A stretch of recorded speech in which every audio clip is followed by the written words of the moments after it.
બનાસકાંઠાથી પકડાયેલા જૈશ-એ મોહમ્મદ આતંકીઓનું વડોદરા કનેક્શન સામે આવ્યું। પાલનપુરના ભાગળથી શરૂ થયેલી તપાસની કડીઓ વડોદરા સુધી લંબાવાઈ। બે આતંકી વડોદરાની એમ્બેસેડર હોટેલના સર્વન્ટ ક્વાર્ટરમાં રોકાયા હોવાનો ખુલાસો થયો।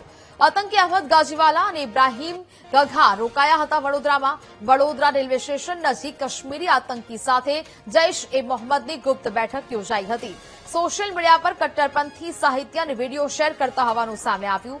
બંને આરોપીને સાથે રાખી સયાજીગંજ વિસ્તારમાં એટીએસની ટીમે તપાસ કરી છે। હોટેલના મેનેજરે જણાવ્યું કે એક વ્યક્તિ અમારા સર્વન્ટના ગામનો હતો, તે રોકાયો હતો। ગુજરાત એટીએસ દ્વારા બનાસકાંઠામાંથી પકડાયેલા શંકાસ્પદ આતંકવાદીઓના તાર છે વડોદરામાં જોડાયા છે। 2 દિવસ પહેલા એટીએસની ટીમ છે એ સયાજીગંજ વિસ્તારમાં આવેલી હોટલ એમ્બેસેડરમાં આવી હતી। આ બે પૈકીના જે 2 લોકો છે એ અહીંયા રોકાયા હોવાની જે વિગતો છે મળી હતી। મોહમ્મદ ગાજીવાલા અને ઇબ્રાહીમ ગઘા વડોદરાની એમ્બેસેડર હોટલ છે એના સર્વન્ટ ક્વાર્ટરમાં રોકાયા હોવાની વિગત મળી હતી અને એને લઈને એટીએસ અહીંયા પહોંચી હતી। આ હોટલના જે સંચાલકો છે એમની પૂછપરછ કરવામાં આવી છે। વિગતો એ મળી છે કે આજે બંને છે ઈસમો એ અહીંયા એના પરિચિત છે, એના જે સર્વન્ટ રૂમ છે એમાં રોકાયા હતા।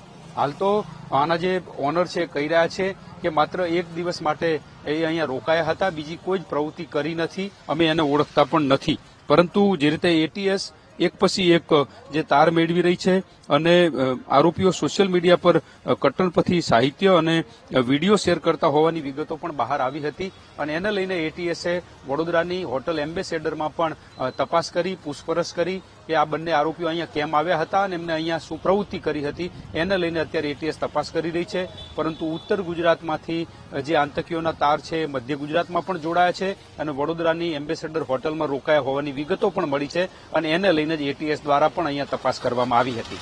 કેમેરામેન કિશોર ક્ષીરસાગર સાથે માનુ ચાવડા, વીટીવી ન્યૂઝ, વડોદરા।